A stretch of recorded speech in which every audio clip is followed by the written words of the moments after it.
Okay, the pick I want to demonstrate to you today is the famous curtain wheel pick. It's a classic pick, a bit fiddly to use. I think most people would agree that have used them, but with some practice it's well worth getting one because they work really well on British standard curtain locks with the anti-pick notches, the good ones, and it's a real one of your weapons in your arsenal to tackle them. The pick goes into the ridge of the tension tool like so. You place the whole thing into the keyway.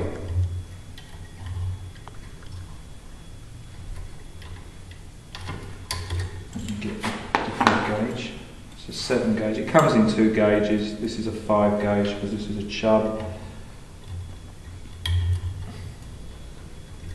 And you turn. Keep constant tension on it.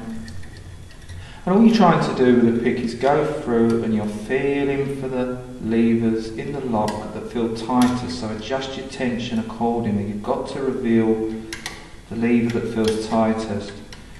A common mistake people tend to make on this is to lift the levers. You don't want to do that because they have got these things called anti-pick notches on them that will lock when you overlift them, so keep it small.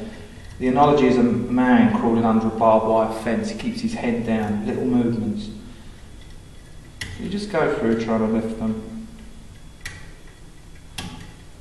Another mistake people tend to make on this, or picking in general really, I've found, is that they use too much tension, or they stick to this rigid idea of everything has to be feather-like tension, so it's the other end of the extreme. The real truth of it is you've got to find your own tension, if that makes sense, which can be light on some locks, or a bit more on other locks, or a bit light and a bit heavier on the same lock. You know, it really is, that is the practice, that's the trick of learning to pick locks.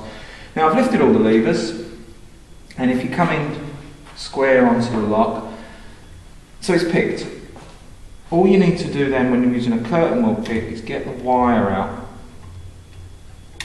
because if you don't and you open the lock, normally it'll work eventually, but you don't want to jam it up in there. So get the wire out, and as you can see then you just use the tension tool to pull the bolt back